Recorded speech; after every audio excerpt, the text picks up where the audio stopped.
first speaker is Dino Delic. He is a strategic customer advisor here at Meltwater. He's been here for over 16 years, and he has really made his mark helping our customers go from reactive to proactive in their use of data and really making them indispensable parts of their organizations. And I think this is probably a journey that maybe many of you in this room are currently on, if not aspire to be on in the future. So if you do know him, you may have seen some of his panel discussions or his workshops or listened to his podcasts. If you have not met him before, I think what you'll very quickly learn is that there's no one more passionate and more experienced in talking about what he'll be talking about today. So much so that he traveled all the way from LA yesterday to be here, just getting back from PTO. So without further ado, I'd like to introduce Dino. Take it away. Thank you, Shayna. I'm going to take over the clicker and hope that it continues to work. What a lovely intro. And the clicker doesn't work. Hang on. There we go.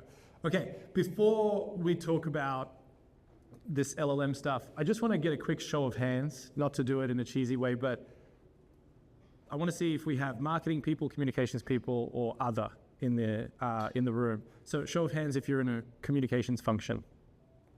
Okay, and then marketing, show of hands. Okay, and then other. Okay, all right, so pretty evenly split. That's the typical spread that I see in presentations that I do. What you're about to see are tools, techniques, tips, frameworks that are going to help you in no matter what role you have, because everybody wants to be data-driven. You're going to hear communications mentioned a lot, but if you're in marketing, don't worry, we're not alienating you. This is applicable to you as well. It just so happens that the data, the research that I'm about to show you comes from studying mainly communicators, but they very closely collaborate with marketing. So that's my first little disclaimer. That's your asterisk, yeah. All right, so has anybody opened LinkedIn this morning on the app on their phone? Yeah. I don't know about you, but every time I open LinkedIn, and maybe that's just the algorithm for me, but this LLM visibility thing is all over my feed. And if I were a communicator, I would feel very, very overwhelmed because it keeps telling you that now you have to add this to your repertoire. Marketing has to get on top of it, zero click this, traffic is going down, everybody has to, and there's no shortage of influencers telling you that you need to get on top of this. To me, that would feel like this. That would feel like without the support and resourcing by your company, if your company expects you to get on top of this, Are they giving you headcount? Are they giving you budget? Are they giving you tools and training? Typically not, is what we've found. And so that's when the job can be really, really overwhelming. I say this because I don't want this presentation today and us talking about a tool that we have that helps you with this to feel like this is yet another thing that you have to do and overwhelm you. Before we talk about the tools, we'll talk about a few other things. But let's talk about the stats. Because to me, the trends are pretty evident. And there are a few numbers that I've come across that are startling. Number one, it's not a very high number. But if you think about the upcoming holiday season, reports are saying that 21% of all holiday orders globally will be driven by AI search. And this is it's a pretty strong number for something that was non-existent last year in the holidays. I don't know, did anybody use ChatGPT to do most of their holiday shopping last year? Not really, it's kind of new, right? Even though it's been around for a while. We're still figuring out the applications and the uses for it, but discovery, search is where it's at. But do you trust the recommendations that the AI search results are giving you? In March 2025, Salesforce data, they did a research study, 46% of people trusted AI recommendations in March. That number is now 86 in November. That's a crazy jump. To go from not trusting robots to now all of a sudden we're trusting robots. And that tells me one thing, that people are getting value from this. And if customers are getting value from it, then that's why a brand would want to be there. You go where your customers are. And if that's where they get their trusted recommendations, then that's a telltale sign. The other number, of course, I'm talking about holidays and toys, but if you're in B2B like I am, then you're not alone. You're not isolated from the stats. Data that we've found in our research says that 42%, this is from an agency that we work with, 42% of B2B buyers start their vendor discovery in LLMs. So nearly half. About half still use Google as their starting point, but for something that was non-existent a little while ago to now 42% of people start their journey there, even in B2B. Again, this is a reminder that you have to understand how your brand shows up in these places. This disruption isn't the first disruption that we've all lived through, right? I'm not going to give you the whole history of the internet, but if you go back to the good old days when it was just TV, print, radio, and then online news changed everything. Since then, we've gone through so many other disruptions. And I haven't even listed COVID on here. But there's the transition to search engines, and then social media emerging, and then algorithms driving feeds, and then figuring out how you can stand out in the noise. And most recently, podcasts, creators. I mean, what's happening is the audience and the media landscape is getting more and more fragmented. There are more places that people can get their information. Half of B2B buyers get their information starting from Google, and 42% get it from the LLMs. There is no one-trick pony anymore. You have to stay on top of all these different channels. What this also tells me is that the job of a marketer and a communicator never gets easier. You just go faster. All these disruptions have created this monstrosity of a slide that we're very proud of. Chris is very proud of, our Chief Product Officer. These are all the data sources that Meltwater covers. And every time we compete for your business with one of our competitors, we always win on this front. People love this. Oh, wow, you're telling me you can get Pinterest data and blogs and all these Asian social websites, and you have Bloomberg stuff behind paywalls? Yes. But I look at this slide and I think, well, this is that Jenga tower just color-coded. You have to understand how differently your brand shows up in Glassdoor versus Pinterest versus Discord versus TV and radio still. All these things that you have to stay on top of. And now there's a lovely, dare I say it, sexy little row at the bottom there, all the different LLM models. And all the LLM models operate differently because they index differently. Some of them pay more attention to Reddit. Others index with some other APIs and partnerships that they have. So they will give different answers. This to me is frustrating. That's how I feel. But despite all that, there is a recipe that you can use to guide you. So what I've learned in my 16 years in this space and doing this research is that the recipe is still the same, and this is a very simple recipe. Brand is what you say about you. Reputation is then what other people believe about you. And business outcomes come from behavior. People doing the things that you want them to do, buying the products, responding to surveys in a particular way. You're trying to drive behavior. Somebody, I forget who said it, but it's a famous quote, but we're all in the moving business. We're all in moving audiences from X to Y, either in perception or in behavior. And the way you do that is when your brand matches your reputation. When there is a mismatch, that's usually when you don't have predictable business outcomes. And any C-suite executive, like we have Chris here, all they're looking for is predictable business outcomes. They're not looking for great brand. They care about the column all the way on the right. So all this research comes from a study that we've been doing. And so my role at Meltwater, and Shayna said, I am passionate. Yes, I use a lot of analogies as well, I'll warn you.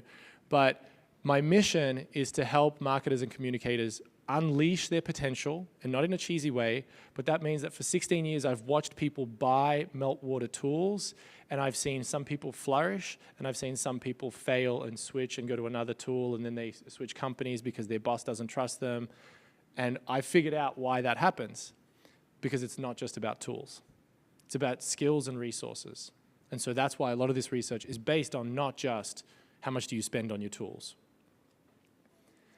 We've studied over 300 different teams, 500 different communicators and marketers. These are some of the logos that you'll recognize, but trust me, this isn't built just for big companies. I've also spoken to very, very small companies, single-person companies as well. And what we studied amongst those people were these three areas: tools, not how much they spend, but how they organize their tools, how they use their tools to produce measurement and analytics, and how they use their tools to get insights in front of people that make decisions, to empower their colleagues and themselves to make better decisions. But that's just 1/3 of the equation. There's also the skills. Tailoring your messaging, that's omni-channel communication. Staying on top of your audience, knowing what message is going to work, doing some research, that's audience understanding. We ask a bunch of questions about all these areas, but the other important category is resources. These are your relationships with other departments. Do they bring you into meetings once a month before they've announced new product updates or new sales campaigns? Do they just give you orders, or do they bring you in so that you can also provide input? Are you aligned with corporate strategy? And most importantly, do you actually have a mechanism set up to inform executive decision making? So what we've found by asking all these questions is that there are 4 types of communicators. There is a maturity curve. There is a clear set of patterns that people follow. And so I'll walk you through that now, but we're going to look at it through 2 axes, 2 lenses: creativity and analytics, art and science. When I ask anybody, what's your favorite part of the job? It's always storytelling, relationship building, business strategy, those kinds of things. What do you think they say when I ask, what's the worst part of the job? There's always one common thread. Any guesses? Data. It's always data. People always hate their tools until they love them. So that's why we look at things through a lens of creativity and analytics, because what we found is that the best are creative and analytical, but there is a progression. So here's how it happens. 11% of people that we studied are at this level. These people are simply order takers. They're really good. They survive. They're really good at handling whatever the day throws at them. But then you graduate to figuring out what the patterns are. What questions do you keep getting asked by executives? What is this person like in their reports?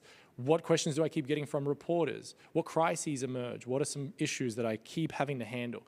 When you get accustomed to that, then you graduate to being proactive, which is now you have dashboards and weekly reports and daily digests, so you're keeping the wolves at bay. That's 49% of people. Statistically, you're likely to be in this group, right? Half the population that we studied is there. But then you graduate to the next level, where you don't just use the data to keep people at arm's length and get them off your back. Now you're using the data for yourself. And you're optimizing your workflows with data. That's how you start to become data-driven. But there's one challenge there. You're using the data for yourself. You're not using it for other people. In order to be a trusted advisor, you've got to elevate. But 32% of people are here, 1 in 3. So there's a decent chance that some of you are in that category as well. And that's great. But what we want to be is trusted advisors. We want our executives to come to us and say, hey, what do you think we should do? versus, hey, can you get the press release out on Monday? And it has to say this exact thing. And I want this photo of me standing on stage holding a microphone looking very official. Chris did that once. No, I'm kidding. So 8% of people operate as trusted advisors. So what we did was we figured out, well, what are these people doing? The good news is you don't have to graduate level by level. I figured out with our team, with these people that allowed us to study them extensively, the tips and tricks that they do. And those become best practices. So I'm going to share some with you. But I want to remind you, human psychology is at work. Everybody always tells me that they want to learn best practices. And when I tell them what the best practices are, you know what people say? Start making excuses. Oh, but that's Microsoft. They're the biggest company in the world. Oh, this company is small and we're big. Oh, but they're in a not regulated industry. We're B2B, this, that. People just make excuses. If I told you what the secret to losing 20 pounds before the summer was, you would do the same thing, right? Oh, I can't wake up at 5 o'clock in the morning. Oh, your kids. These people don't have kids. So, but then I flip it on people. When people come to me and they say, I want to know the best practices, I have so many of my workshops start off with that. I'm like, why are you here today? They're like, I'd like to learn about best practices. And I hate that question, so I flip it and I say, tell me about the last time you wanted to throw your computer out the window. Why do I ask that question? Because the answer to their troubles is the best practice. But when I tell them the best practice, they make excuses. But when I tell them that, hey, this moment that you're experiencing happens because of this kink in your workflow, and someone else has figured out how to get around that, that's when we see adoption, happiness, satisfaction, relief. And that's when people say that these sessions can be therapeutic. Because I purposely talk about the things that frustrate you. And that's why I started with the Jenga tower. This whole LLM thing is frustrating. You don't know who to trust. So I'm going to show you what it looks like to be good at this. Let's look at the workflows. So going back to the 11%. If I hire anybody off the street to do PR for me, I would expect that they have a messaging strategy. These are our key messages. These are our key audiences. Great. Go out and pitch. Go out and push stuff on social media, whether you're in marketing or comms. What is our key message? Who are we trying to get? Okay, let's push it out. At best, you'll be using Meltwater as a monitoring tool there. You'll just be picking up data so that you can answer questions to people saying, like, did you do anything last month? But 49% of people operate with this way. They actually have a strategy. They have a brand strategy where they're like, this audience gets this message on this channel, but to this audience, we speak a little bit differently, so they start tailoring things. And then they can use the tool as a measurement tool to understand, is the strategy working? Do I need a shift? 32% of people have figured out that, hey, I should care about what my bosses care about. So they take the business strategy, use that to design their brand strategy, and then they create a feedback loop to optimize their messaging. Again, this is where the data only serves the department internally versus being a strategic partner to everybody outside. So what does it look like at the next level? Very simple. No matter how much I make this look like a kindergarten-friendly color-coded diagram, I know it is complex, but the simplicity is that that feedback loop that was created is now 3 different feedback loops. What is the difference? You're giving different information to different people in a different format, and you're blending different ingredients. For example, I would never go to our CEO and tell him about the work that I'm doing with our research and say, well, I got 5,000 engagements on LinkedIn in the last 3 months. That's not a business outcome. CEOs don't care about that. So the report that I would give to Marissa on our marketing team, she and I would talk about engagements, for example. Is this message resonating with people? But our CEO doesn't care about that. Your CEO doesn't care about engagements. Unless you convince them to give you the password and the username to their LinkedIn, and now you're running their page. They probably want to know about the engagements. But the difference is that in order to influence brand strategy, you have to start looking at reputation. And remember, the difference between brand and reputation is not what you say about you, it's what other people say. So now you're looking at organic social, and this is where the LLMs come in. The part that I've been debating about is if brand is what you say about you and reputation is what others say. So if I go on LinkedIn and I say, Meltwater's awesome, that's brand. If you go on LinkedIn and you say, Meltwater's my favorite tool, that's our reputation. Then what are the LLMs?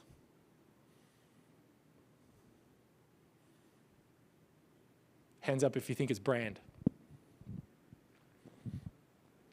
Hands up if you think it's reputation. I don't know. Because branded content drives LLM results, but the reputation is important too. They look at ranking and credibility and all these other factors. So it's kind of both. And now there's a machine that's helping you understand your brand and your reputation. So it is a tricky world. What this means to say is, I don't think you can do this manually. You could go into all these tools every day and start searching, but you need some different skills, different workflows, and there's a different toolkit that's being developed. So these are 2 newspapers in one city. I'm going to go back just because I didn't expect the video to start right away.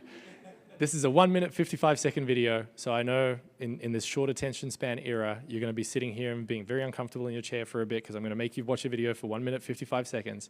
But what I want you to see is this complex diagram is about to be delivered by a person without any dashboards, without any visuals. I just want you to pay attention to the kinds of information that is being shared in the next video. So these are 2 newspapers in one city, and we monitored them for 6 months. Who was appearing where, what their area of expertise was. But critically, I also mapped time of day, because we were in the business of selling newspapers. And if you haven't bought a newspaper by about 9 o'clock in the morning, you're probably not going to buy one. So we really needed to be harnessing the breakfast time slot of radio and television if we were going to influence purchase. So what we discovered through this analysis was that, we had more voices on air than our competitor, but we didn't have as many voices on air in the breakfast time slot that were going to really influence critical consumer outcomes. We were on shows in the evening, the graveyard shift. We were doing stuff at lunchtime. So we would have been getting like awareness and authority, and we would have been building people's profiles. But were they going to actually lead to a sale that day if we were, on air after lunch? Probably not. We also looked and went, well, where are we down sales-wise, like our customer base? And we were over-indexing men. We had so many male purchasers of our products. So the gap, the opportunity was in female purchasers, yet only 10% of voices representing our brand were women. So it skewed my entire strategy. I then instantly had to go and unearth female journalists doing good work in the areas where we weren't competitive in category, like areas of expertise, and place them in the breakfast time slot. We did that, and 2 years later, we had more than 50% women on air, more than 50% of all appearances were in the breakfast time slot, and our sales were increasing in a declining newspaper market. Okay. I know what you're thinking. Yes, that is an Australian accent. No, we're not related, but yes, I do know her. Her name is Genevieve Bramall. She works for News Corp in Australia. News Corp, Wall Street Journal, Fox, they own all the major newspapers in Australia. What do you think her job title is? Take a guess. Radio personality? No. Not revenue? Not a sales analyst? I'm asking you a loaded question, right, on purpose. Publicist. Head of publicity. The job is, you would think, to crunch numbers, to generate revenue, to tell stories on air. I'm guessing that's why you said radio personality, because she's just so good at telling stories. No, publicist. Her job is to make journalists famous. But the reason why you were tricked is because she spoke the language of the business. And she sounded pretty high up. Why? Because she talked about strategy, and she mentioned awareness, but not once did she say, we spent this money on an agency and then this happened and blah, blah, blah. She said, we're not selling newspapers. Here's who's not buying them, versus creating a campaign for people that are already buying. So she's very data-driven to figure out where the opportunities are. This was way before LLMs came onto the scene. But what she's very good at is understanding the customer journey. She understands the needs of the business, and she understands the customer journey. Don't forget that. If you remember that, then you'll be setting yourself up for success, especially when you start looking at new tools like this. Because this new tool that we're going to show you is all about helping you understand the customer journey and influence the customer journey, but to what end? To sell more newspapers, to sell more. When I talk to pharmaceuticals, I ask them, what's your job? Oh, we create a center of excellence for comms insights and blah, blah. I was like, no, you sell drugs. How do you help sell more drugs? There's nothing wrong with that. Like, there's no shame in what, I also talk to tobacco companies and social media networks, and they actually sound very similar. Oh, we're in a very regulated industry and there's this and that. I was like, okay, what do you want? You want more people to download your app, use your product, smoke your cigarettes, whatever. Okay, how are you helping with that? And that's what Jen is doing here. She does spend a decent chunk of money with Meltwater, but she's very effective with it. That's the main point. She is data-driven. There are 10 signs of what a data-driven trusted advisor looks like. There's a QR code. The QR code is the assessment. It takes 10 minutes. So feel free to grab your phones, scan it. We will send you the link afterwards as well. But this assessment is 44 questions. And it asks you, how do you operate? What is your workflow? And you're going to discover your strengths and your weaknesses. But don't think for a second that we want you to score 100. I'm going to tell you something that's going to confuse your brain. But what do you think Jen's score was? I met her because she took the assessment, and then somebody said, no, you have to speak to her. And I was like, why would I talk to Jen when she scored 46? She's in the 49%. No, she's brilliant. She's modest, which is pretty uncommon for Australians. She answered the questions modestly, but she played to her strengths. So why am I telling you this? Because when you take the assessment, don't feel bad that you get a score where you're with the 49% or the 32% or even with the 11%. You will immediately discover, oh, there's a couple things that I can change. And it's not, oh, there's a tool that I can buy and I'll automatically be better. That's my mission. My mission is to go against all the salespeople at Meltwater and say, how about we make people better without more tools? It is possible. These 44 questions will be the first step to that direction. So with that, don't take the assessment now because I need you to pay attention because we're going to do something very, very fun here in a second. But let's remind you that this new disruption, you do need 3 things: tools, skills, resources. So take the assessment, you'll figure out your skills and your resources, but let's talk about some of the tools because again, you can't do this manually. You can't go and track 7 different LLMs every day and then document what sources they cited, which podcasts work, what doesn't. It's too much information, just like all the other dots on that map. So Chris, thankfully, is going to help us understand what the tools do and their capabilities. So we'll spend a bit of time in the Fireside Chat talking about that. But just know, it lives inside the Meltwater platform, where most of you are already customers, but it does different things. The workflows for LLM visibility are very different. So if you're used to building Boolean and doing all that sort of stuff, your brain is going to have to get rewired. And that's because this is a new realm and there are new workflows. So this is designed to help with all those things instead of just spitting out widgets and dashboards. It's going to help you be strategic. All right. With that, I will remind you that there is a demo booth somewhere. It's not an actual booth, but there are people that can give you a demo. There it is. There'll be laptops up there. So we'll call that the demo booth area. So if you want to see what your brand looks like in these different places and how other clients are using this right now, that's the best way to figure out, how you should adjust your workflow. So we'll give you some time to do that later on. But now I would like to invite Chris up on stage with me. And I'm going to give a little introduction. You can give him a round of applause. This is our Chief Product Officer, Chris Hackney. Pick whichever chair. This is not my house, so you can sit in whichever chair you want. Let's see, what's he going to choose? Is he going to choose my chair? Okay. All right. So I'm going to tell you a little bit about Chris because recently Meltwater's been on a bit of a hiring spree. Meltwater has hired some very brilliant people, and I'm not just doing this to flatter him in front of everybody else, but Chris, I didn't know this until they gave me this sheet. So you've been Chief Product Officer since 2024. I knew that part. Yeah. You lead our global product org, and your focus is on innovation and architecting what the tools can do so that marketers and communicators are as effective as possible. You don't code that much day to day. You have people that do that. I learned that the hard way.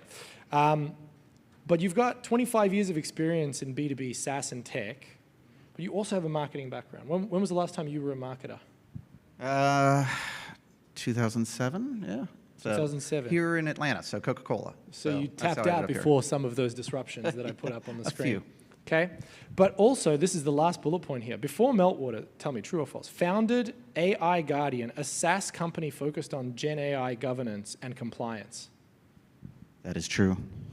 So you did that before 2024? Yeah, so as soon as ChatGPT came out, yeah. Interesting. Well, that's a visionary. So you predicted what was going to happen and realized that we need to get on top of the governance. Yeah, because I'd done a lot of data work before, and I assume most of you are familiar with GDPR and data privacy and Cambridge Analytica and Facebook. I'd lived through that, and you can see the positives of LLMs coming, but you're going to see that come too. Like, you're going to need governance structures around you. So I'm not here today to sell that. I still got an interest in that. That's running well. But you absolutely can see the need for responsible AI, and I would also encourage anyone who's working with AI to really practice the principles of responsible AI as this gets bigger. Okay. The reason why I bring that up is because you're not just, someone who makes shiny new objects. It sounds like you thought about where this was headed, and you were a marketer, which I think is pretty refreshing for someone who runs the product org, which, again, that's why I'm very excited that we brought Chris in. So now let's get into the LLM stuff and where this really fits in. So now that we understand that context, why don't you tell us how you see the role of LLMs today and tomorrow, since you're so forward-looking. How have you seen it start to affect consumer decision-making, and how do you think it will affect consumer decision-making down the road? Yeah, it's a really good question, one people start with. And by the way, I'm going to say, I keep getting invited to fireside chats, and there's never a fireside. One day, just like you with best practices, I will regale in the fact that I actually have one by a fireside. All right, so on LLMs. Obviously, you all know it's changing consumer behavior. Obviously, I think there's a debate that's going to be how much is that behavior going to change. What you see today is it largely still as an information source moving it into a decision source. That's where that stat on kind of this Christmas, or holiday season, you'll probably see it become a bigger force in driving through the decision funnel all the way, but last Christmas you might not have seen that. I think you're going to continue to see that accelerate a lot faster. And what you're seeing with the LLMs, has anyone, by the way, downloaded Comet or Atlas from Perplexity or ChatGPT? Okay, a few. I would highly recommend it. They both came out with, as LLMs, their own browsers. And what you're going to see is, we keep talking about LLMs being the next search a little bit. They actually are going to become the next browser, which turns into the next search, which becomes the next Amazon. It's highly interesting to start to download those things, play with them, so that as you try and manage your brand and the information ecosystem, you can get a sense of where these things are going. But it's going to be very powerful, and it's going to be very quick. Okay. I guess the practical advice in there is, and we've heard this so many times, like, you got to get in there, you got to start using it. That was the advice when ChatGPT came out. You just got to get in there and use it. But there is a big difference between someone who can use something and someone who knows how something works. Like, for example, Atlanta's a driving city just like LA is, right? So most people here drive and have a car. But when your car breaks down, you call someone else typically, right? You don't pop open the hood and start figuring out how to fix it. With the LLMs, how do you help people cross that threshold from just being a user to actually then learning from how they use it to how it works? Yeah, it's a good question. I'm going to lean forward. You guys are so far away, and these chairs are so big. It's a good question, and I always start in answering that one with, I'll go back to the slide you had on kind of all our data sources and how much chaos there is. What I always tell people when you think about using these things and how you can use your tools to ladder into the higher level pieces that Dino went through earlier, what I always tell people is chaos is opportunity. Complexity is opportunity. If marketing and information systems weren't changing, we'd be doing the same thing on out-of-home advertising and print that we were doing 30 plus years ago, and no one would be innovating. The opportunity for each of you and your brands is to understand this space before anyone else. But you can't do it on your own, right? And that's where those tools come in. And so that's why when we bring Gen AI Lens to the forefront and some of the other product features we'll talk a little more about and you'll get to see, a I'll start with where Dino said. It's less about the tool and its specificity. It's more about the outcome you need to get to. And so when we think about the outcome you need to get to, and the outcome we started when we launched GenAI Lens, we started this conversation over a year and a half ago. And the outcome we want you to get to with us through this product and others is a very simple one. You need to understand the narratives that are happening around your brands in real time so you can get actionable insights and take those actions in the speed by which the market is demanding. All right? And so when we look at narrative, what we call narrative 360, the ability to see those narratives around you, it is very obvious that LLMs today are not the dominant force yet, but they're a little bit like your peripheral vision, right? If someone here asked me, if I put my hand up like this and says, hey, Dino, how many fingers do you have up right now? I don't know. I have no idea because it's in my peripheral vision. It's not front and center yet, but I'm a little blind to it. And that's where LLMs are right now, right? They're not the dominant thing that in your media mix model is going to be driving the number one consumer awareness or consideration, but it's absolutely here. And it's going to be moving front and center, just like we all, like Dino did that pathway. I also, with that pathway, I always feel much older because I'm like, man, I lived through every one of those. But it's like that pathway when it was social, right? It used to be social was way over here. It started, Facebook was out there, teenagers are doing something, slowly comes forward, keeps going. Now there's 7 networks. Now they're all dominant. It used to be it was more trends. Now it's all the news. Oh my God, now it's fake news. People actually rely on this. And so that's what you're going to see with LLMs, but it's going to become much more invasive because it's not just an information source. It's going to be a decision and commerce source. And that's where you have to really think about your brands, not only in how their messaging plays out there, but how do you get ahead of that as an opportunity to really know the placement of your brands so that they're part of the decision tree of a consumer as they go into holiday shopping or buying a car or figuring out what dress is perfect for that holiday party. Like, those are the questions that will start to come into that and then be enabled through these new features that ChatGPT and others will introduce to go from information awareness and consideration straight into purchase in the blink of an eye. Yeah. Like I said, it never gets easier. You just go faster. Yeah. And I think all these disruptions are now happening faster and faster. But what's different about this one is that, of course, people have always researched things before they make decisions, especially purchase decisions, cars, toys. You know, you don't want to disappoint the kids. Do you get the PlayStation or do you get the Nintendo? You don't want to get that wrong. But you now have to understand how these systems think. And I think that's what is probably the biggest lesson that people can get from starting to use the browsers as well as the LLMs is even if you don't have a tool, every day you can go in there and see, you know, let's say, tell me about this company versus their competitor, and then it will give you an answer. Tomorrow, that answer might be different. Yeah. And you can start to see, if you ask it to cite its sources, where it gets its information and how it processes that information and how it turns that information into a recommendation for the user and the prompt. Yeah. And so how is that different from the way that we've approached marketing and communications before? What kind of challenges, what do we have to do to get ready for thinking how LLMs think? Well, it's a lot more complex, obviously. I always start with that type of question. I always want to harp on the word think, right? Because trust me, when I was at Coca-Cola and I've been at other brands, you always hope that consumers think about you. They almost never do. It's always about their need, right? What they're always starting with is, what do I need? We're all very self-centered. We're all very narcissistic. What do I need for Christmas? What do I need to wear tonight? What do I want to eat? They don't start with your brand.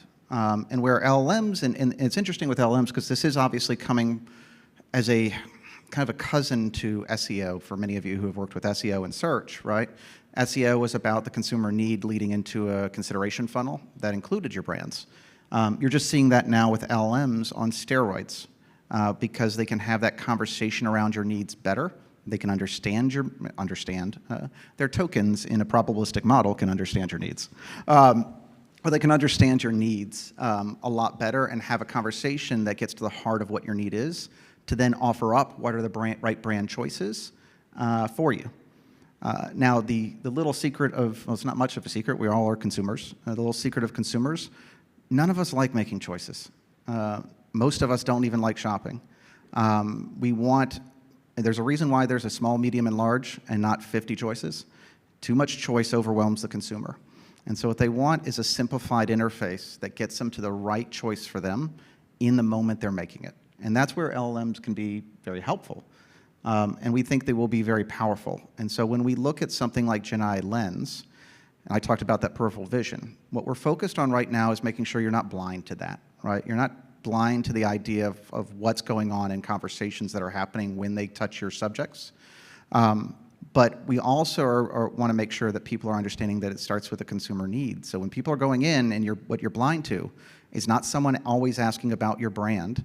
They're asking about the situations where your brand might appear. So I'm thinking about dresses for a holiday party. If you're a brand that's in that space, you might show up or you might not. And it's extremely important right now that you show up. You have high prominence and visibility. You understand how it's taking context from the information it's bringing in and then translating that into a decision tree for that consumer at the moment they've engaged ChatGPT or Perplexity or Claude, et cetera. I think the last thing I'll say there is the thing that's very interesting about this is that this is a really resurgence of sources that are owned and earned sources that have more power than they probably had the last few years as ads and systems like that started to take over. Now, ads will come in. Ads are like cockroaches. They get in the crawl spaces and behind the walls like you wouldn't imagine of every system. They will come. But right now, you're like at these early days of social where ads didn't exist. And so it's really owned and earned by itself. And it's interesting when you look at the sources that we kind of pick up through GenAI Lens, and then we can project out what's going on with your brands. The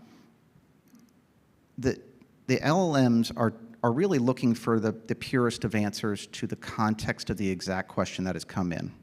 And so what you'll see is they'll ground themselves on your brands through your own channels. So as they're determining what your brand is about, the purest place they're trying to figure out your brand is through your owned content, because it's got high credibility. We actually see press releases score higher in sourcing as well. But on the other side, they're trying to ground your understanding of the brand to the context of the question that's come in. And when the context of the question comes in, it's really hard to do just a general article that happened out there, because that applies to too many people. So what you see in their sourcing is very high listings for niche answer areas like Reddit and other area, or TripAdvisor as a source, because it has a bevy of forum conversations tied to niche situations that they view as highly critical to the niche question you've asked. And so what they're doing is pairing those niche sources on forums, a lot of times in editorial, with your brand content. And that's where it gets really interesting. And the last thing I'll say there, Dino, you asked the question up front on, is it brand or reputation? I would argue on my side a little bit that it's a little bit of both based on those two sources, right? It's brand when it's picking up the owned about grounding about your brand, but it's reputation when it's going to those forums and other community centers to understand how your brand is interpreted for unique situations. And so it's interesting where it comes together on both sides. That's where it is a little bit different than other places, but that's also not that different from social media, for example. Because in social media, sometimes it's hard to distinct what's a brand piece of content and what's an organic piece of content, and that's the nature of it. But you just talked about, trust. In a way, you didn't say the word, but people don't want to make decisions. Very good reminder. That's why we want, and even Meltwater customers, the most sought after commodity is actionable insights. Why do you want actionable insights? Because you just want something to tell you what you should do. You don't want to have to make a decision. You want the data to tell you what you should do. And the executives want that from their team members. People, users want that from their tools. Customers want that from the LLMs. But that's why for me, that graph, when I was looking at this stuff last week that eMarketer and Salesforce came out with, to go from 46% to 86% in terms of trusting it, I mean, that is huge. And so then that means that it is producing actionable insights. It is giving people something that they value and they trust, but it's still a little bit difficult to figure out how it's getting its information. You can see that it is about 70-30, right? 70-30 branded content, but then it's almost like if you ask someone, what do you think about Ford? I don't know what you drive. Do you drive a Ford? Porsche. Porsche, okay. So if you ask someone what they think about Ford, you're going to get two different answers from someone who drives it or doesn't drive it. right? There's the reputation and there's also the customer experience. And I think that's what's interesting about the LLMs is that they do give you that extra context and perspective. I don't know if that's someone else's alarm or if Shane is going to get angry at me for speaking too long. Okay, good. All right, that wasn't the buzzer. So I bring up this long-winded context about trust because our job is to produce actionable insights. But again, there's so much noise. Yeah. How does this help us cut through the noise? Yeah, it's a good question there, and it's a little like when I said about narratives, right? It's honestly like that stack chart you have. It's really hard to go through all the editorial in the world in real time. It's really hard to go through all the social in the world in the real time. You've got the same problem here, right? And that's why we feel like we're particularly adept at solving that problem for you, the same way we've done it with editorial and social data. You've got a multitude of LLMs out there. You saw the stack of them. There'll be new ones, by the way. We're only in the early innings of this thing. They're going to come in different forms. By the way, they all have different model versions. You go into ChatGPT, there's 5 models you could choose from. Each of those models is giving a different output. People are on each of those. And what's been really interesting for us, because we had this debate a year ago when we were thinking about these type of products. And a year plus ago, they were very static, right? Mainly because their answers were purely based off of their training models. You saw the debate about they sucked in all the data of the world and their training models, and you'd get into one, and the data past a certain date was not there, right? It's like, I can't answer that question past September because I've only been trained up to this point, and then you waited to the next model. Well, the thing that's happened in the last year is over 80% of their answers are really fueled by web search now. It's not the training model. The training model is used as kind of a grounding element for the core. But really what they're doing is they're going out and searching Google and everything else, and then using the model to synthesize that data better. And so what that means is, in a year ago when we were looking at this, you kind of didn't need this product nearly as much because the answer didn't change. You could come in on a Wednesday, and then on Saturday it would be the same thing. Now it changes drastically day to day. And so now you've got a plethora of models and new ones coming up in new forms. You got different models within those models. And then you've got changing answers on a constant basis based on the owned and earned media that's out there. It absolutely behooves each of you, when you think about that visibility piece, to have a tool that leads into insights and action that can synthesize that in real time. Particularly because a lot of consumers we've talked about using it as an information source. Absolutely a year ago, a lot of people were starting to do that. They're also using it as an action source now. But the third area we haven't talked about is they're actually starting to use it as a news source. If there's breaking news about your product, there's a lot of times where consumers are now starting to go to ChatGPT and Perplexity and ask about that as a synthesizer of the news.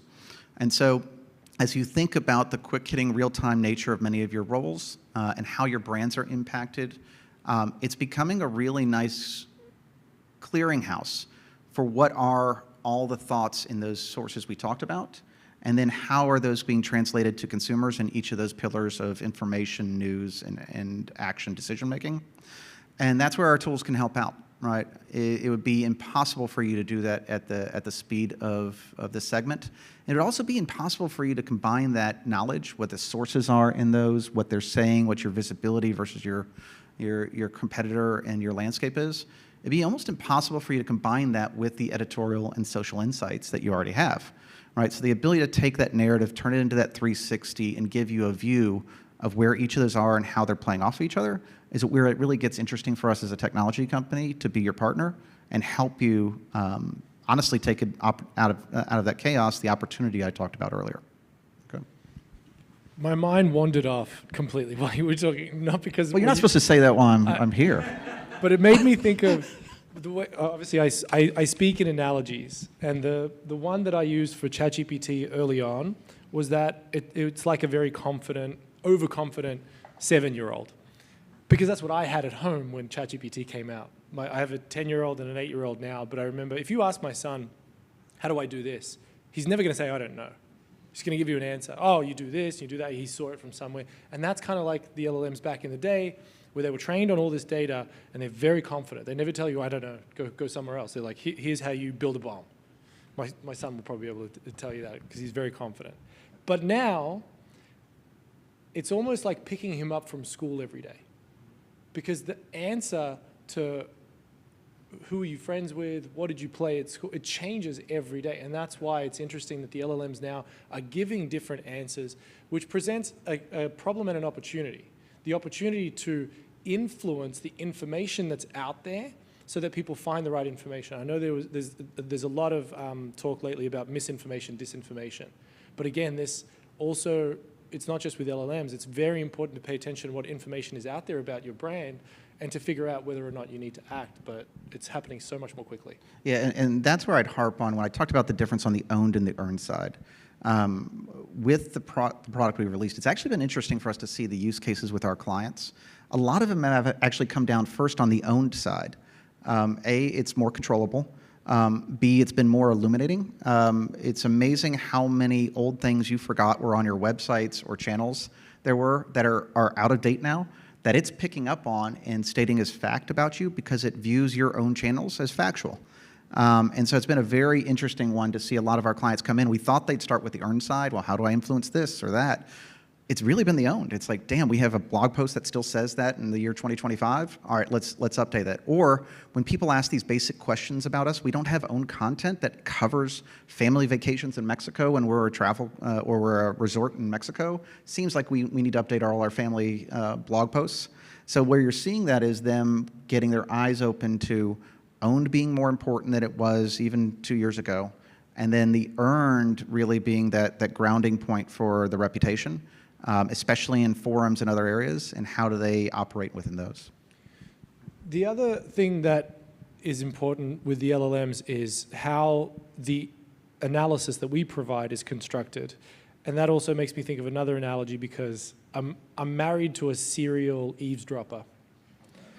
My wife, whenever we go out and we're at brunch or whatever, occasionally she'll stop listening to me because I'm using too many analogies, and then I'll just see her, she'll just start listening in on the conversation next to her. And then I ask her, all right, so what are you hearing? And when we're in a restaurant, you know, she catches interesting conversations like someone's going through a breakup or so-and-so did this. And in a restaurant, you're hearing both sides of the conversation, right? The two people that are having a conversation. Sometimes she'll overhear people who are on a phone conversation, and there you only hear one side of the conversation. And it's interesting then to try to think, well, what did the other person on the phone say that made this person give this answer? And so which is it? With Gen AI lens, are we overhearing both sides of the conversation or just one? Yeah, well, first, I'm a little paranoid about my next dinner. You're also mic'd up, so we're recording everything. Good. I'd say right now you're more on the answer side of the equation. And that's just based on the technology and where the technology is today. By the way, by raise of hands, has everyone dealt with SEO and search engine optimization? Okay, good, right. You're able to look at both ends of it in that space because after that environment matured, Google and others opened up their APIs, right? And they opened up their APIs because it facilitated ad sales.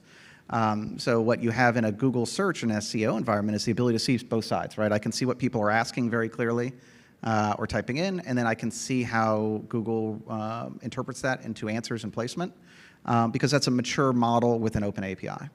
The hard thing for a lot of marketers now is it's not a mature model, and those LLMs haven't opened up an API yet, right? So it's a black box on what people are asking.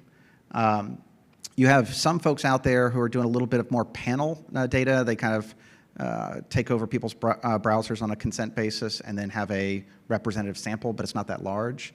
But there's really no other way to do it. What we are seeing, though, is that while LLMs are unique, a lot of times they do follow a lot of the same starting point inquiry pathways as a Google search or a search. People are still thinking about the same things. They're just now in a more contextual tone. So where someone might say, hey, what are the best cars for X, for safety? They might now say in a ChatGPT, hey, I've got a family of 4 with 2 kids this age. What would you recommend on the safety and other front, knowing a little bit about me, right? And so you'll see a little difference there, but it's still a little blind. Where you have full openness, though, is on the other end of it, the answer side. And that's where we come in with this product, is very simply, we have a regulated and standardized approach to making sure you can understand all those queries that might be interesting to your brand from a consideration perspective, and understand what those LLMs are saying about you in that time to make a decision to impact their answers. So what we're most worried about is, do you have visibility? Do you understand the deltas, the changes in those answers? And does your brand have the horsepower they need to come back and influence the owned and earned channels that are driving those answers for the LLMs? So for me, this is a left field question, but one of the reasons why I trust ChatGPT more and more is because now when I ask it a question, it's got memory. It knows the company I work for, that I have 2 kids, and so it gives me a better answer than it used to back in the day. Because if I don't give it that extra context, if I forget to put it in the prompt, what are we doing with that information? Because now different people are getting different answers based on the memory that they've loaded into it from history. Yeah, and that's going to be what's more complicated as you go along, right? It's going to take more out as a grounding device around you, personalized, and turn it into something personalized for you.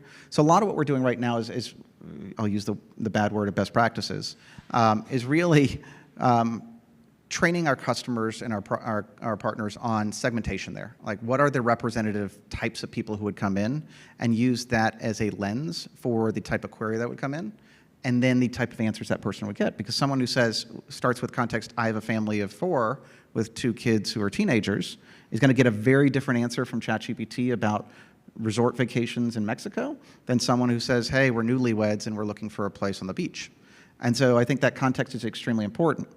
The other way we're doing it too is, what's nice in Gen AI Lens that we have is that we're creating arrays off of a single prompt.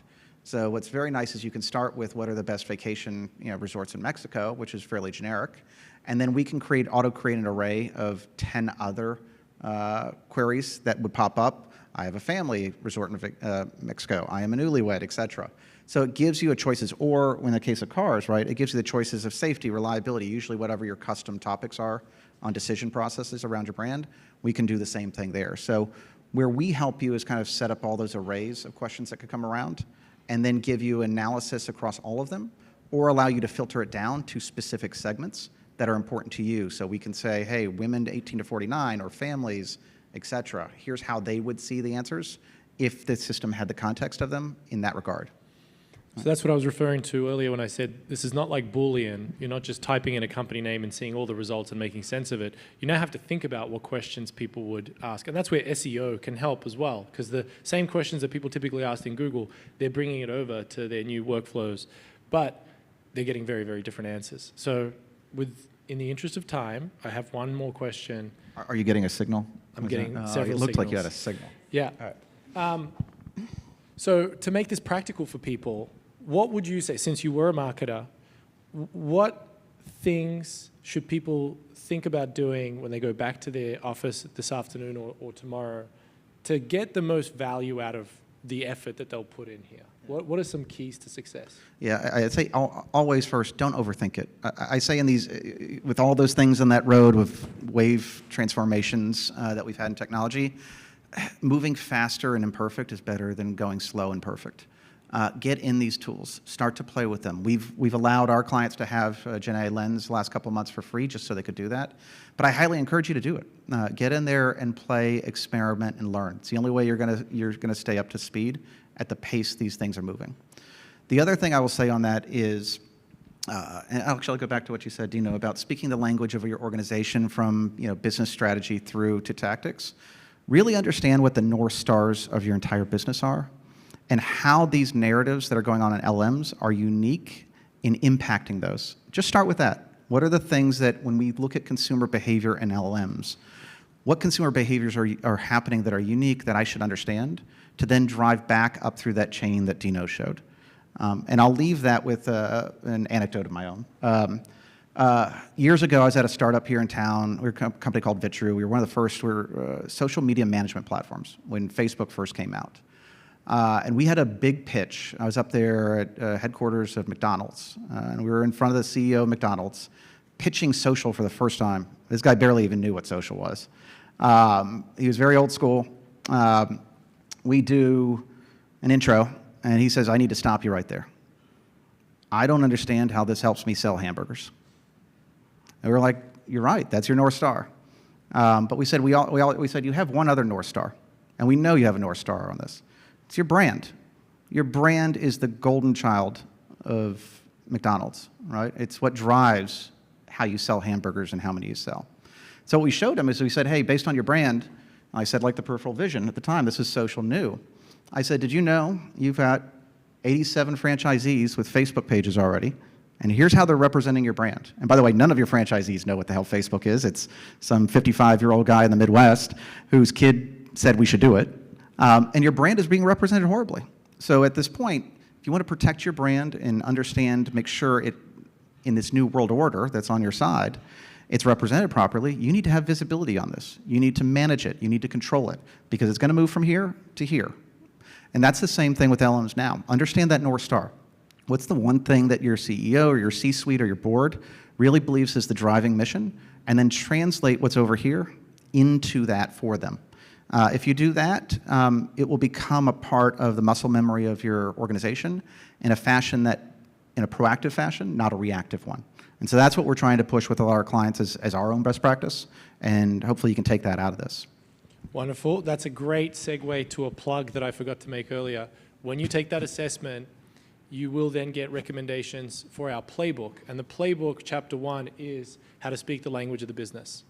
That is the biggest difference that communicators and marketers can make in their career, is to start to understand how to tie their efforts to the North Star.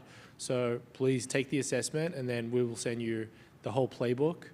There's actually an AI ChatGPT version of it that you can interact with, so you'll have some fun with that. But as you can see, I think he lived up to my promise. I said he knows a thing or two about this space, so please put your hands together and thank Chris. Thank you. Shayna's going to move us to the next portion. Well, we're actually doing Q&A. You're still on the hot seat. We're still here? Oh. I'll take that. Whoops, I should have read the agenda. Okay. We obviously want to make sure that you all have time to get your questions answered. So we probably have time for 3, maybe 4 questions. So if you have any, please raise your hand. I'm sure many do. Let me move this way. Be brave, be bold. If not, I'll pull. Oh, we got one. All right. Well, you don't have to act surprised. Thank you. Hi. This is a pretty specific question, but going back to what you were saying, how LLMs are pulling from owned and earned content, do you know if website domain authority plays a role in what is being cited? Website what? Domain authority? Yeah, so it is playing a role to some extent. So they are looking at the credibility of that demand authority.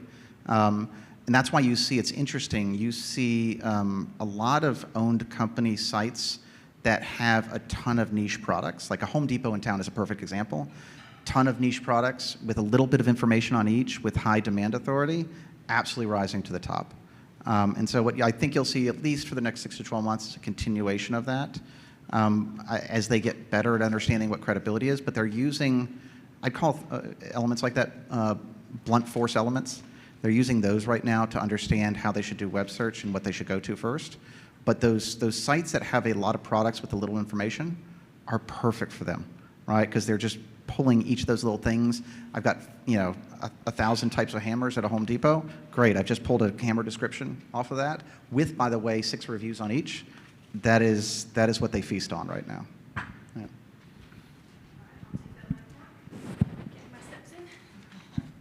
Yeah. Thank you.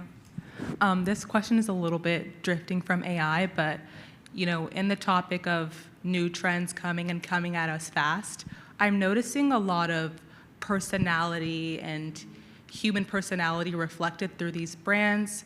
For those of you that are on TikTok, maybe you might see Delta Airlines or Apple commenting under a TikTok, and it very obviously seems like maybe a 25-year-old girl is commenting, and it's really modern and friendly. And we see that also in this era of Twitch and live streaming, a lot of professionals, trading some of their privacy or personality for relatability with their audiences.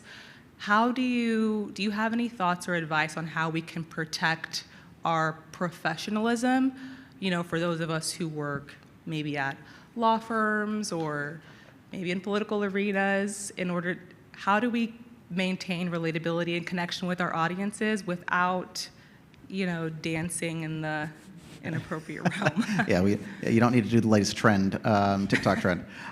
It really depends. I always say, look through the lens of your brand. Some brands are great. Their brands are a personality, right? Others aren't. Some influencers are about personality. Some are about being a trade expert of something. So if your lens isn't about what's hot and new as a trend, and putting yourself out there that way, it's fine to be about what your brand is. You'll still find the receptiveness in those channels to that, because it comes down to brand authenticity. If you try and be inauthentic in a way, it's going to show no matter what you try and do. And we've got this, while we've been talking Gen AI Lens today, we've obviously got Clear, which is an influencer marketing platform for that. And we do a lot of work with influencers in that regard. And honestly, the thing we try and come back to constantly is, are you picking the person who's authentic to you versus the person as a brand, versus the person who's getting the most engagement? Because the engagement, if it's inauthentic to your brand, is never going to be a match. And so we kind of come back to that. I will say, we live in a personal, in a world that is definitely, public facing a lot more than it used to be, and so you're going to have to deal with that. To bring it back to AI, by the way, you're definitely going to have a blended world of AI characters that resemble people and their personalities, and it's going to get really a lot more interesting for us as brands. In, do you use those? They're kind of a lot easier to make sure they stay on brand as you go forward. We just crossed a huge chasm on creativity. I don't know if everyone saw the song that hit the top of the country digital Billboard charts is an AI song by an AI artist. First time anything's not only hit the Billboard, but has gone number one. Yeah. It's actually a pretty good song if you listen to it. But you're going to see that a lot. That's when I say this is coming fast and furious. You're going to see this hit very, very quickly, because we have this ego as humans about our ability to do creative in a way that others can't. But the real true judge of creative is the people who ingest it. And some of this work is very good, and it's while it's I usually call it a drunken toddler right now, AI, not a 7-year-old. But it's going to advance very quickly, and it's going to be very hard for most of us in this room to understand what creative came from AI and what came from a human as a source. Can I offer something else, actually, in addition to that? Because are you talking about, is the question, you see that brands are being successful by interacting on social, but you work for a law firm, so how do you get your law firm to want to do something so crazy? Well, yeah, I'm thinking about relatability for the younger audience. When we look at Zoran Mamdani's campaign for NYC mayor, it's youthful, it's relatable, and in those realms where professionalism, you don't want your doctor to seem like you, because if you're the same and you're not a doctor, are you really going to trust that your doctor knows what they're doing? That's not reasonable, but that's the mindset that people might have. How can we maintain that level of professionalism and trust in our lawyers and politicians without having to sell so much of our personality or humor? Yeah. My answer to that, based on the research, and again, that's where that recipe came from. You should never just try to do with your brand what someone else is doing with their brand just because it works for them. Because you're then looking at someone else's inputs, but what you want is to improve your outcomes. So what's not working at the law firm?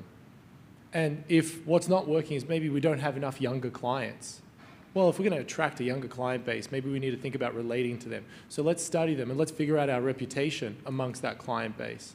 And then let's figure out how our brand shows up. Oh, that's the disconnect. We want these people, they look for these things, but we're not showing up in that way. And so then when you calibrate it so that your brand and your reputation are a little bit more aligned, then you'll get the outcomes. But I see so many people ask, oh, should we be doing what they're doing? This is nothing new, by the way. Tim Cook and Steve Jobs, they've been answering emails directly to customer complaints for years. Even with whatever technology exists, they understood the principle of care about your customer. And just because now they've got a 25-year-old commenting on posts on TikTok, that's true to their brand, but they do it because of their outcomes that they want. I see. And Zoran Mamdani, he didn't do it because he wanted to connect with everyone. He did it because he wanted an outcome. He wanted everyone's votes. And I'm not saying there's anything wrong with that, but if you start with the North Star, the outcomes, and then figure out the people who are going to help you get those outcomes, people whose behavior you rely on, what is your reputation amongst those? And then see, is my brand aligned with that? That's the recipe. That's in the playbook, for example. And we have the most famous example of it in the history of brand here in Atlanta with New Coke. Back in the day, same thing happened. Like youth are drinking Pepsi. Turns out youth just like something sweeter. But you don't go away from what your brand is always. But you might see it through the lens of your brand and what we can do. But I would not go away from the brand. Yeah. Thank you so much. Sure. We have time for only one more question. Oh man, I got a couple of you. Shayna, you're not going to deny questions. I- Come on. This isn't a White House press briefing. Let's go. I gotta go to you because I saw you earlier. Thank you, thank you. So, from someone who is more traditional, old school a bit, I'm a former journalist, I find it difficult to keep up with how much social media these LLMs are changing. There's so many new platforms. I find it difficult to keep up and difficult to analyze, should we be here? Should we be on this social media platform? Will this tool help us get a better grasp of that or help us to kind of guide to figuring out where we need to be? Yeah, so I'll answer that quickly. It should. Like that's why I said let's get in, and we've got customer success people who can always help if you're already a client. But we're trying to make it as easy as possible, right? Let's get the prompts in that people typically ask, right? The queries they might ask, and then we do all the rest of the work for you. We break it down. We show you where you sit in those answers. We show you every one of those answers if you want to see them, and really we condense it into a few insights for you. For key things that are part of, by the way, what category are you in? What's your vertical? I'm higher education. Hiring? Higher ed. Okay, higher ed. Yeah, so if people are thinking about, I'll say, universities or colleges, where in the decision tree are LLMs coming in, right, is the first question. How are they thinking about questions that go into LLMs to make a decision on affordability or curriculum, et cetera? So we'll usually consult and help drive kind of what that looks like. But then when you see what LMs are saying about you or your university or others that you might consider peers in that regard, it's an easy breakdown analysis and to get to Dino's point, to see where those gaps are. Hey, we're leading here, we're behind here. Based on the sources we're seeing when we're behind, here's where it's pulling its information and informing its answers. Should we be able to do something in those sources, particularly in owned, to improve our visibility on the things we want to convey about our brand that make people choose us over maybe something else? And so that's what we're doing with this tool, is simply making it as easy as possible to get those prompts in, and then let us do all the analytics work for you. Turn those into some insights, give you a recommended next best action, and let you do the things in owned and earned that you've always done, just through the lens of LLMs. And you've already been doing this with earned media, with owned, et cetera. It's just a new frontier, but you have to pay it. My point on it always is you have to do something because the consumer is there. It's the same conversation we had when social came up. The consumer's there, you don't get a choice. People started to go into Facebook and ask about colleges and have college discussions on higher ed. Well, you got to be there, and you got to be part of that conversation. Okay. All right, amazing. I am so sorry I can't get to everyone else that has questions, but there will be a ton of Meltwater representatives here throughout the rest of the lunch. Please feel free to ask them any pressing questions that you have. But before we move into the roundtable portion of this and then break for lunch, Chris, I was hoping you could help guide us into the first question so we could use a little advice. Let's see. So in the context of our roundtable discussions here in a few minutes on how audiences and AI systems interpret brands, what's the most important insight you think marketers and communicators need to grasp, and how might it shape the future of brand strategy? I would say my quick answer that will be maybe a little boring on the back end of that. I don't think you're going to change the fundamentals of brand strategy, right? The things that Dino shows going from the business goals into your tactics, they are still very sound approaches to how you manage your brand. But I always say when you think about how LLMs think about your brand and how you manage it, think about how people are using them. That's the only guiding principle I ever have. Are people using it for information? For your category, right, or your brand? Are they using it for decision making? Is there a conduit coming in there where decision making can turn into purchase?